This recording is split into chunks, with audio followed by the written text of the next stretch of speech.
He's Hagi, baby. He's just different. Glorious. No, I won't give in till I'm victorious. Hello everyone, this is CJ Novo 992 and today we're back from a brand new video. Today's video, or tonight's video, whenever you are watching today's video, we are here to talk about the emotional rollercoaster that was Rangers 3, Braga 2. Didn't you believe me? See these grey hairs right here? I never had them before the game kicked off. Cheap plug, I know, but if you are new around here and you haven't hit that subscribe button yet, please consider doing so and help us on our way towards 55 frickin' K. Oh my sweet Hagi, we have got a lot to actually discuss. So let's just dive right into the game recap then. There's a massive smile on my face, but I'm going to be honest with you, for the majority of the first half, there wasn't one to be saw or seen. But thinking back to the first half, we were sent a massive warning sign early on in the game with a set piece that was cheaply won, as we discussed in yesterday's prediction video. That is exactly what they do. As soon as they go out wide, they drop really easily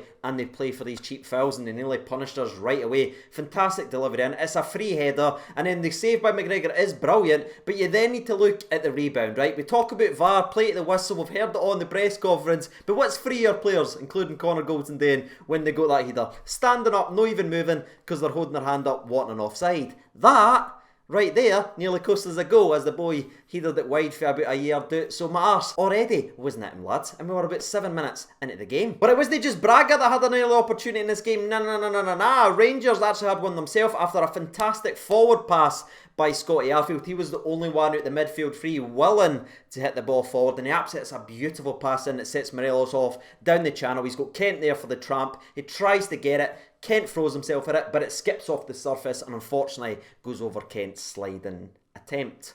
And apologies, by the way, for somehow this being worse than normal. Honestly, my brain is absolutely scattered everywhere. But after the Morelos chance, you saw how good and talented this Braga team was, because we heard about it. We talked about it in yesterday's video. But just seeing it on the eye, how comfortable they are with the ball, even where a couple of people ruined them, even inside their own box. With the football, they were truly terrific on the ball, and every single time they had the ball at their feet, they looked dangerous and looked as if they were going to score. And that leads me right to the 11th minute into this game, because by God did they show all their quality with that goal. Nothing to take away from the goal. It is an absolute screamer, and it wasn't the only screamer in the game. But you just have to look from a Rangers perspective. Kamara very wasteful on the ball, trying to force the ball backwards instead of getting his head up and trying to move it. He tries to pass it backwards. There's a breakdown of communication between him and Arfield. The boy takes the ball, but again, you can't take nothing away from that, because that strike there is brilliant. And when the ball did hit postage stamp and they took the lead, I'm sure I wasn't the only one who sat back and went, oh no, this could go very, very wrong very, very quickly, especially considering how we've been performing and playing since coming back for the winter break, and against the best team we have faced since coming back. Again, nippy bum time. But you've got to give full credit to this Rangers team who stuck up to the challenge. Were they outperforming Braga? No, really. Were they fantastic? No, but were they still carving out chances against a very good side? Aye, and that showed that. And of course, it comes from the boot of Hagi, who should have finished this game with 3 assists if we're being brutally honest, and Morelos was doing better in front of goal. He's not quite at it yet, but again, neither's too many other Rangers players that's performing right now. But that is where we go for the next chance. Hagi slips Morelos in on the goalkeeper. He's got the chance, he's running, he's got all the time in the world until the Braga defender absolutely explodes. Truly out of nowhere to get a slight deflection on Alfredo Morelos' effort, who hit it like he always does, low and hard, and the slight deflection on it knocks it straight into the leg of the goalkeeper, and they get away with that in. But it wasn't as if we were absolutely all over them and we were just unlucky with that effort. It was certainly going back and forth, to say the very least. But the next chance from a Rangers perspective was the exact same. A fantastic through ball by Hagi, weighted perfectly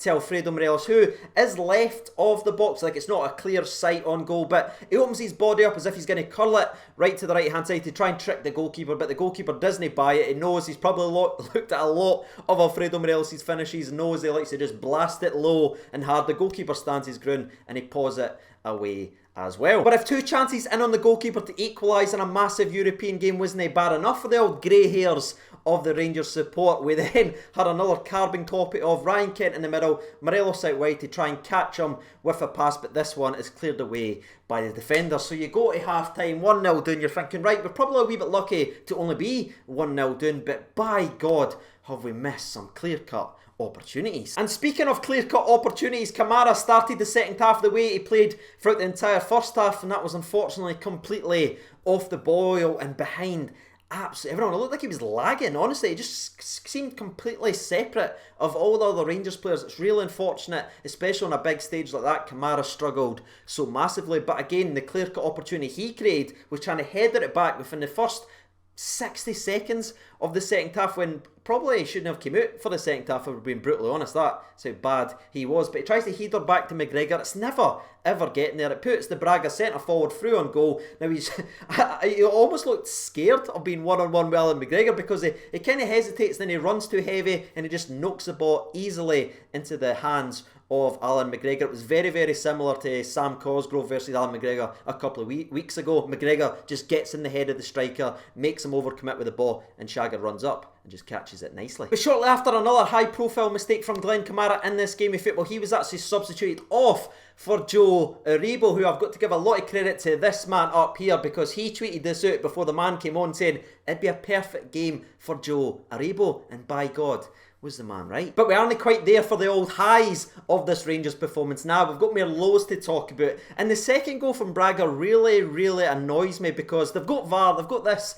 they've got that. But for the third time in the game, they give an incorrect throw-in that even the commentators are completely confused by. They're like, how on earth did they keep messing this up? But Braga ends up scoring from a throw-in that should have been Rangers. Now, it's a fantastic goal, fantastic pass and movement, showing the quality what Braga have. But I'm just looking at my midfield players there, I'm just looking at my defence, and like, surely you've got to be stronger. You just can't let them waltz in and do a wee 1-2 and get by you. But again, taking nothing away from the finish, they showed their quality. But they weren't the only one on the park with some quality, because Hagi refused to let this game go away from the Glasgow Rangers. He hit an absolute perfect pass into Alfredo Morelos. It's a beautiful cross. Now, Morelos does everything right there, but it's a fantastic save from the goalkeeper. He's like half a yard out, but the goalkeeper somehow not only saves it, but then gets his paw to clear it off the line as well. And right there, I'm going to be honest with you, I saw that chance fall away. I saw Alfredo Morelos' face. I saw Hagi's face, which should have been his third assist, and I went, it's going to be one of the nights, innit? It's going to be one of the night. But it wasn't, ladies and gentlemen, and this is why I've got this massive grin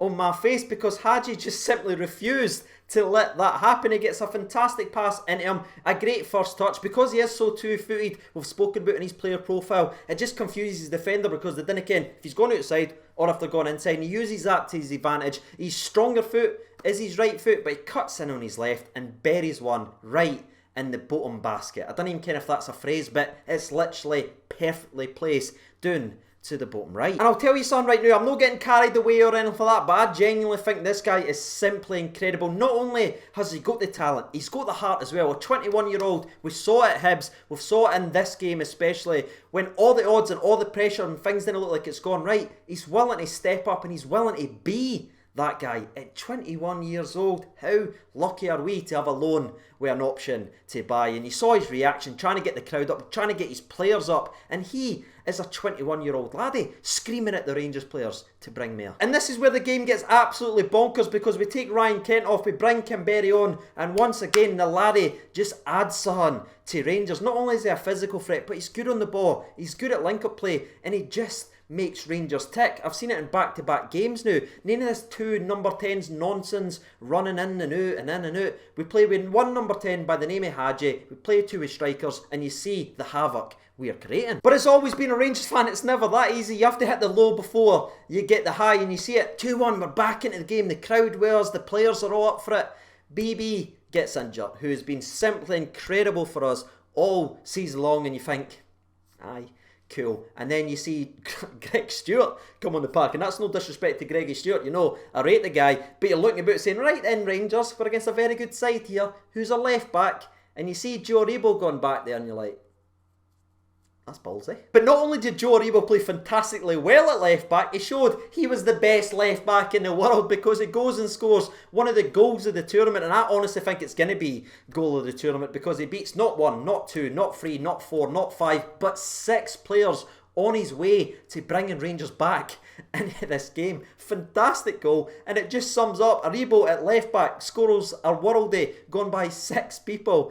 and you're like, I can't take any more of this, my ticker is about to blow off. Now if that comeback wasn't impressive enough just to get it back to 2-2, to give you a lifeline going into the second leg, because it looked like it was over, the tie was dead, we were out of European football and the slump was continuing, but we dragged ourselves back out. We were inspired by a 21-year-old laddie by Hagi. We changed the formation, we go back into the game, people stepped up like Joe Rebo, even out of position, but at 2-2 we weren't done, ladies and gentlemen. We smelt blood and we got a free kick 25, 28 yards out. Now I fired out on Twitter before this was taken saying this better be Hagi, because we've seen Halliday, we've seen Arfield, we've seen Davis all step in front of this laddie and take a free kick, and we've been waiting and waiting, but by God was it worth the wait, because not only was it a fantastic free kick from Hagi, but it shows his technical ability to know if he places that ball right on that defender's back, the trajectory that the ball will then go on will wrong fit the goalkeeper and put it in the other side of the goal. Simply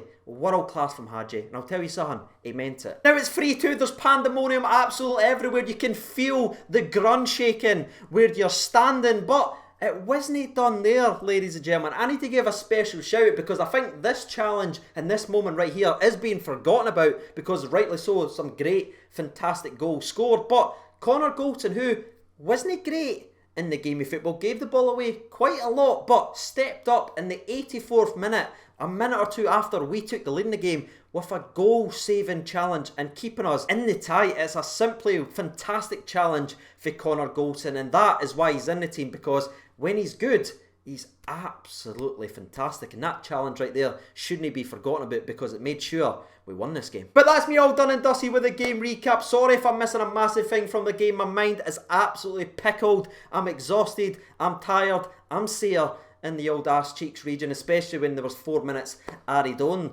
ladies and gentlemen. But we came away with an absolutely fantastic comeback, and not only will that be important for the European game, but I think that performance is going to be the catalyst now, and it shows that what we are capable of, and that should carry us nicely in to the rest of the season on. But that's me all done and dusted, ladies and gentlemen. Now I'm handing the reins over to you guys. I want to know your thoughts and opinions on Rangers 3, Braga 2. And now that me and thee have had their say, let's jump over to Twitter then and hear from the people. There's been 2,428 votes. Thank you so much for getting involved. 1% votes for Allah, 11% votes for Joe Rebo, but the far and away winner with 88% of the people is Mr. Hagi, and I completely agree. And the first one we'll read out in tonight's video actually comes from Stevie Brown. He writes in, Hagi for me, the boy has it, my prediction better get a mention. Alright Stevie, you go to 100% spot on, alright, then he show off. Raymond writes in, the wee guy's a star in the making, build the team around him and get him signed up. What an unbelievable